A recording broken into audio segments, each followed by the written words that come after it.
বিসমিল্লাহির রহমানির রহিম। আপনি যদি কমন একদম নাও পান, মানে ইংলিশে, অর্থাৎ ইংলিশ কিন্তু আমাদের সকল কৃষি ডিপ্লোমাধারীদের জন্য কিন্তু প্রায় ম্যাক্সিমাম সবার জন্যই, অনেকের কাছে সহজ কিন্তু ম্যাক্সিমাম কিন্তু কঠিন। এই ইংলিশে কিন্তু যদি আপনি একদম কমন নাও পান, তাও ইনশাআল্লাহ আপনারা কি এক কথা ফ্রি হ্যান্ড রাইটিং যেটা আমরা যেটা শেখাবো, সম্পূর্ণ আপনি কমন না আসলে আপনি লিখতে পারবেন। কারণ স্বাভাবিক কমন আসবে না, এটাই স্বাভাবিক, আপনার হুবহু কমন আসবে না। আর এটা কিন্তু একটা অফিসার র্যাঙ্কে কি অফিসার র্যাঙ্কের চাকরির পরীক্ষা। সো আপনার হুবহু যে কমন আসবে এরকম না, আপনাকে একটু ঘুরিয়ে ফিরিয়ে দেবে, এটাই স্বাভাবিক। আপনার কম্পোজিশন থেকে শুরু করে যে কোনো কিছু কমন না আসতে পারে, এটাই স্বাভাবিক। একটা কম্পোজিশন আসছে ধরেন, বাট আপনার কমন না, তাই বলে কি আমি লিখে আসবো না? তাহলে কি আমার চাকরি হবে? আবার দেখা যাচ্ছে একটা লেটার আসছে বা একটা গ্রামাটিক্যাল আসছে, সেটা আমি পারি না, মানে আমার কমন না, আমার কি সব কমন আসবে? এটা কিন্তু কখনোই কমন আসবে না, সো আনকমনই আসবে। সো আমরা এমন সিস্টেম করব যে ইংলিশের ক্ষেত্রে আমরা এমনভাবে তৈরি করতেছি ইনশাআল্লাহ, আমাদের আজকে থেকে কিন্তু ক্লাস শুরু। তো ইংলিশে যদি কমন কোনো ধরনের কমন না আসলেও আপনি ইনশাআল্লাহ তারপরেও কিন্তু আপনার মানে অবভিয়াসলি আপনি 100% ভাবে ইংলিশে আপনার পাস থাকবে, ঠিক আছে? প্লাস আমরা সবসময় চেষ্টা করবো যে 25-এর উপরে আপনার মার্ক কাটবে ইনশাআল্লাহ, মিনিমাম 25-এর উপরে ইংলিশের মার্ক থাকবে। শুধু ইংলিশ না, বাংলা সাধারণ জ্ঞান, বাংলা সাধারণ জ্ঞান এই দুটোতে মিনিমাম আমরা 30 করে টার্গেট আমাদের, বা 30-এর বেশিও থাকতে পারে, যদিও 30-এর বেশি তোলা খুব কঠিন একটা কাজ, কিন্তু এক কথা 26, 27, 28, 29, 30 এরকম একটা গড় মার্ক ইনশাআল্লাহ থাকবে এই তিনটা সাবজেক্টে।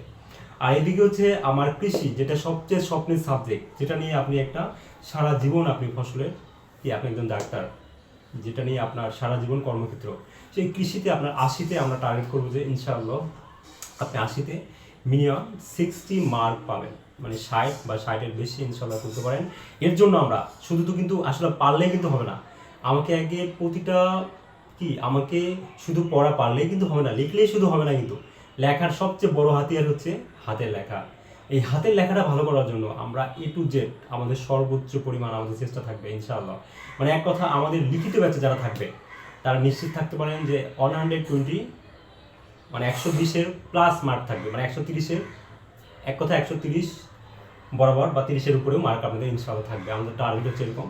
কিন্তু মেইন কথা আমাদের শর্তগুলো মানতে হবে। ঠিক যেমন পিডিতে যারা 1 বছর যারা ক্লাস করছিল, আমাদের পিডিতে যারা 1 বছর যারা দীর্ঘ সময় ধরে ক্লাস করছে, প্রতিটা পিডিএফ যারা পড়ছিল, যদিও আমরা তখন পিডিএফ দিতাম, এখন তো আমরা লিখিত ব্যাচে সম্পূর্ণ 3,500 টাকার বই দিব আমরা। আমাদের কিন্তু প্রিলিমিনারি ব্যাচে কিন্তু 82টা কিন্তু কম পড়ছিল, 82টা। সেখানে কিন্তু আমরা কিন্তু সকল পিডিএফ বই দিতাম অবশ্য, এবং প্রতিটা যারা ক্লাস করছে প্লাস যারা পিডিএফ পড়ছে তারা কিন্তু 82 কিন্তু কম পেয়েছে। তো যাক, এখন আমরা লিখিত টার্গেট, লিখিত ইনশাআল্লাহ আমাদের সর্বোচ্চ পরিমাণ আমরা টার্গেট করব। আমরা কিন্তু এক কথা শেষ যে আপনার যদি কমন নাও আসে, এক কথা আপনার হাতের দক্ষতা প্লাস আপনার যে আপনাকে আমরা ফ্রি হ্যান্ড রাইটিং যে বিষয়টা শেখাবো, ইনশাআল্লাহ আপনারা প্রত্যেকেই লিখিত ভালো একটা মার্ক তুলতে পারবেন, এবং অবশ্যই 100% সবাই পাস করতে পারবেন, এবং ইনশাআল্লাহ আল্লাহ পাক তৌফিক দান করে চাকরি হয়ে যাবে। তো যাক, ডিগ্রি ব্যাচে যারা এখনো ভর্তি হয়নি, আজকে রাত 8টা থেকে কিন্তু আমাদের এই স্বপ্নের চাকরির ক্লাস শুরু হচ্ছে, এবং আমাদের প্রায় 3,500 টাকা বই দিব আমরা, একদম 3,500 টাকা বই, ঠিক আছে? আমরা বই দিচ্ছি, বই পাবে একদম কত টাকার? 3,500 টাকা মূল্যের বই দিব আমরা, বই ফ্রি, ঠিক আছে? একদম ফ্রি বই দিব আমরা। এই বইয়ের ভিতরে আমরা যতগুলো পড়াবো, এই বই থেকেই, এই বইগুলো যদি কেউ যদি নিজেও যদি পড়তে চায় একা একা, ঠিক একা একা এবার যারা পড়ছে পিডিতে, তারা কিন্তু ম্যাক্সিমাম ফেল, এটা স্বাভাবিক, এটা তো জানেন। এবার ইনশাআল্লাহ লিখিত আমরা এমনভাবে তৈরি করবো যে আপনার কমন না আসলে আপনি লিখতে পারবেন। তো যাক, আমাদের কোর্স ফি একদম 10,000 টাকার নিচেই আছে আমাদের, ঠিক আছে? তো যারা এখনো ভর্তি হন নাই, খুব দ্রুত দেখেন আমাদের স্ক্রিনে নাম্বার দেওয়া আছে, সবাই দ্রুত কল দিয়ে আমাদের এখানে ভর্তি কনফার্ম করে। আর একটা আমরা এক কথা আপনার সাথে সাথে আমাদের কুরিয়ারে বই পাঠিয়ে দিবে, বই হয়তো বা 2 দিন বা 3 দিন লাগে অনেক সময়, সাধারণত 2 দিন লাগে, সর্বোচ্চ 1 থেকে 2 দিন লাগে। তো যাক, সবার জন্য শুভকামনা, যারা এখনো ভর্তি হতে পারে নাই খুব দ্রুত ভর্তি হয়ে নিই। তো যাক, সবাই ভালো থাকবেন, আল্লাহ হাফেজ।